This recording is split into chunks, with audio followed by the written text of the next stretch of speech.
बिंदास भाभी के घर जाकर भाभी की खुदाई की। हेलो दोस्तों, मेरा नाम सीतांशु है। मैं अभी बंगलौर में रहता हूँ। रंग गोरा, 5'6", 24 साल, ग्रेजुएट। दोस्तों, आपको पहले ही बता दूं, यह एक काल्पनिक कहानी है, इसका वास्तविक से कोई कनेक्शन नहीं है। ये घटना 3 साल पुरानी है। तब अपने परिवार के साथ मैं मेडिकल कॉलोनी में रहता था और इंजीनियरिंग की पढ़ाई कर रहा था। तभी मेरे पड़ोस में एक परिवार का आगमन हुआ। परिवार में पति, पत्नी और एक 3 साल का बच्चा। वैसे भी कॉलोनी में और भी कई भाभियां थी, पर नई भाभी के सामने सब फीका पड़ने जैसा लगता।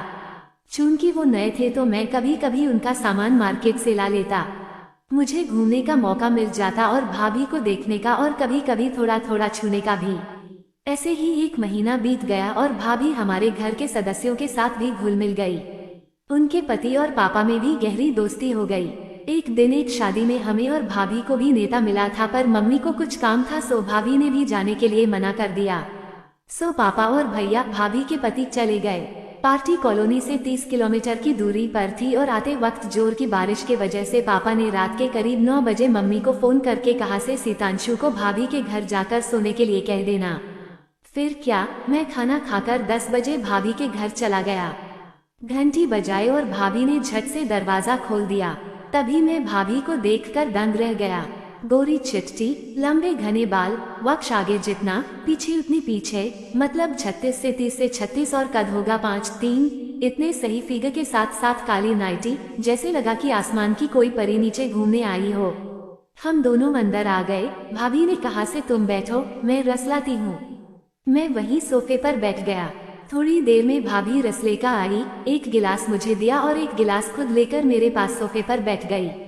और हम एक अंग्रेजी फिल्म देखने लगे जिसमें सिर्फ 2 से 3 चुंबन से दृश्य ही थे। अचानक उन्होंने मुझसे पूछा से क्यों सीतांशु, तुम्हारी कोई गर्लफ्रेंड है या नहीं। मैं घबरा गया कि भाभी क्या पूछ रही हैं, क्योंकि इससे पहले कभी ऐसी बात हमारे उनके बीच में नहीं हुई थी। मैंने इनकार में सर हिला दिया तो कहने लगी कि तुम तो लड़कियों की तरह शर्मा रहे हो। मैंने कहा से नहीं भाभी, ऐसी कोई बात नहीं है। तो उन्होंने कहा से एक बात बताओ, तुमने आज तक कभी किसी लड़की या औरत को नंगा देखा है। तो मैंने जानबूझकर कहा से नहीं भाभी, आज तक नहीं देखा है। वो मेरे बगल में बैठी थी और जब बातें कर रही थी तो मैं बार बार उनके संतरे की तरफ देख रहा था। भाभी ने भी मुझे देखते हुए देख लिया था। वो बोली से अगर देखना है तो मुझसे कहो, मैं तुम्हें ऐसे ही दिखा दूंगी। मैं घबरा गया कि भाभी क्या बोल रही है। उसके बाद भाभी ने मेरे चेहरे पर हाथ रखते हुए बोला से कभी किसी के साथ कुछ किया है या नहीं। तभी मेरे अंदर का जानवर जाग गया तो मैंने भाभी से कहा से कि मैं आपको चूमना चाहता हूँ, और कहते हुए उनके चेहरे को अपने तरफ खींचकर उनके होठों पर चुंबन करने लगा। उनके होठों बहुत ही नशीले थे। मैं उनके होठों को चूसने लगा और भाभी मेरे होठों को चूसने लगी। दोनों करीब 10 मिनट तक ऐसे ही चुमा से चाटी करते रहे।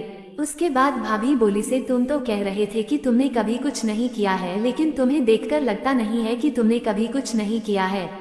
मैं कुछ नहीं बोला और भाभी की नाइटी एक बटन को खोलकर उनके संतरे को हल्का हल्का दबाने लगा।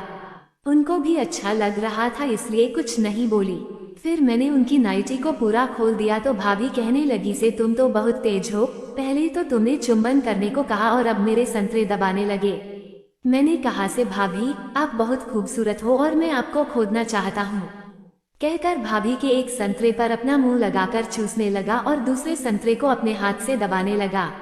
भाभी भी मस्ती में आकर और जोर से चूसो सीतू, बहुत अच्छा लग रहा है, चूसते रहो, मजा आ रहा है, जोर से चूसो और जोर से। मैं अपने पूरे जोश से भाभी के संतरे को चूसने लगा। तब तक वो सिर्फ पैंटी में ही रह गई थी। संतरे चूसते हुए मैंने अपने हाथ से उनकी जांघों को सहलाने लगा। तब तक भाभी मस्त हो चुकी थी। भाभी की जांघों को सहलाते हुए मैं उनकी गुफा को भी हल्के हल्के सहलाने लगा। भाभी मस्ती में आया है वो फफ जैसी आवाजें निकाल रही थी। एक तरफ उनके एक संतरे से रस निकल रहा था और दूसरी तरफ गुफा में उंगली डालने से उनकी गुफा गीली हो गई थी। फिर मैंने उसको लिटाकर उसके पेट पर चूमना शुरू किया और उनकी गुफा के अंदर अपनी जीभ को डालने लगा और उनकी गुफा को मैंने अच्छी तरह चाटा। भाभी मेरे होठों से अपने गुफारस को चाट कर कहने लगी से तुमने तो अपना काम कर दिया, अब देखो मैं क्या करती हूँ। भाभी ने मेरे कपड़े खोलकर औजार की टोपी पर जुबान फेरनी शुरू की। फिर धीरे धीरे पूरा औजार अपने मुंह में ले लिया और लॉलीपॉप की तरह चूसने लगी। भाभी बहुत अच्छा औजार चूस रही थी। मैं तो उस वक्त मजे और आनंद की ऊंचाई पर था। भाभी ने पहले आहिस्ता और फिर तेजी से औजार चूसना शुरू कर दिया। फिर भाभी ने मेरा औजार अपनी गुफा पर रखा। मैंने एक हल्के झटके के साथ अपना औजार उनकी गुफा में डाल दिया। उनकी गुफा पहले ही गीली हो रही थी, इसलिए पूरा औजार बड़ी आसानी से उनकी गुफा में चला गया। पहले तो मैं भाभी को आहिस्ता आहिस्ता खोदता रहा, फिर मैंने अपनी खुदन से गति तेज कर दी और भाभी को शक्ति से खोदने लगा। भाभी खुदाई का पूरा मजा ले रही थी और उफ है ये और तेज, प्लीज तेज, उफ की आवाजें निकाल रही थी। उनके संतरे हर झटके के साथ हिल रहे थे, जो एक हसीन और दिलकश नजारा था। कुछ देर के बाद मैंने भाभी को घोड़ी बनाया तो उनकी खूबसूरत और चौड़ी पीछे ऊपर को उठाई और उनके संतरे किसी आम की तरह लटकने लगे। मैंने भाभी की पीछे पर हाथ फेरते हुए औजार उनकी गुफा में डाल दिया और उनके संतरे पकड़कर जोर जोर से झटके लगाने लगा। मैं भाभी को जी से जान से खोद रहा था और भाभी भी खुदाई में भरपूर साथ दे रही थी। काफी देर खुदने के बाद भाभी ठंडी पड़ गई। मैं भी अपने चरम पर था। मैंने भाभी को कहा से मैं छूटने वाला हूँ, तो उन्होंने कहा से कोई बात नहीं, तुम मेरे अंदर ही निकालो। मेरे औजार से लावा का फव्वारा निकला और भाभी की गुफा लावा से भर गई। मैं थककर भाभी के ऊपर लेट गया। थोड़ी देर बाद मैंने औजार भाभी की गुफा से निकाला, जो लावा और भाभी के रस से सना हुआ था। भाभी ने फिर मेरे औजार को चाटना शुरू कर दिया और इसे बिल्कुल साफ कर दिया। अब भाभी ने कहा से, सीतांशु तुम तो बहुत एक्सपर्ट लगते हो, मुझसे पहले कितनी के साथ खुदाई कर चुके हो।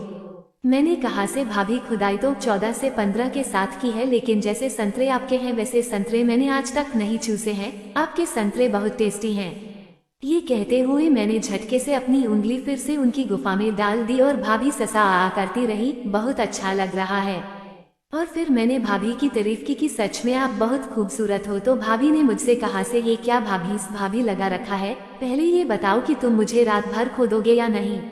ये सुनकर तो मुझे और भी खुशी महसूस हुई। इसका मतलब यह नहीं कि मैंने और किसी के साथ रात नहीं गुजारी है। मैंने तो पिछले 4 सालों से कितनी अपनी क्लासमेट के साथ रात गुजारी है, पर भाभी के जैसा जोश और किसी में मैंने नहीं देखा था, इसलिए मुझे बहुत खुशी महसूस हो रही थी। मैंने उनसे कहा से, मैं आपको दूसरे आसन से खोदना चाहता हूँ। तो बोली से, कौन से तरीके से खोदोगे अब मुझे। मैंने कहा से, आप जमीन पर लेट जाए और अपने पैरों को उठा लीजिए।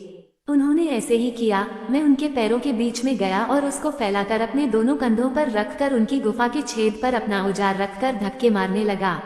इस तरीके से उन्हें भी अच्छा लगा। बोली से, बहुत मजा आ रहा है मेरे राजा, जैसे खोदना हो खोदो मुझे। मैंने करीब 10 मिनट तक खोदने के बाद गुफा से औजार को निकालकर पीछे में डाल दिया और खोदने लगा। मैं इसी तरह हर 5 मिनट के बाद गुफा और पीछे की खुदाई करता रहा। लगभग 25 से 30 मिनट तक इसी तरह खोदने के बाद मैं बोला से, मैं अब झड़ने वाला हूँ। तुम बताओ कि मेरे औजार का पानी कहाँ लेना चाहती हो, अपनी गुफा में या पीछे में। उन्होंने कहा से, तुम मेरी पीछे में ही पानी निकाल दो, गुफा में तो तुम पहले भी निकाल चुके हो। फिर मैंने अपना सारा अनमोल रतन उनकी पीछे में डाल दिया और बेड पर आकर लेट गया। तभी उन्होंने मेरे होठों पर जोर से किस किया और कहने लगी से, जो मजा तुम्हारे साथ आया है वो मुझे उनके साथ नहीं आता है। सुबह को भाभी ने कहा से, मेरी गुफा और पीछे में दर्द बहुत हो रहा है, लेकिन इस खुदाई से जो मजा मिला उसके आगे ये दर्द कुछ भी नहीं। फिर मैं अपने घर आ गया और जब भी मुझे मौका मिलता मैं भाभी की खुदाई करता रहा। भाभी की खुदाई करके हर बार मुझे एक अलग सा खुशी मिलती थी, क्योंकि भाभी है ही इतनी बसना। तो दोस्तों, आपको ये कहानी कैसी लगी कमेंट करके जरूर बताएं और ऐसे ही स्टोरी सुनने के लिए हमारे पेज को जरूर से फॉलो कीजिए।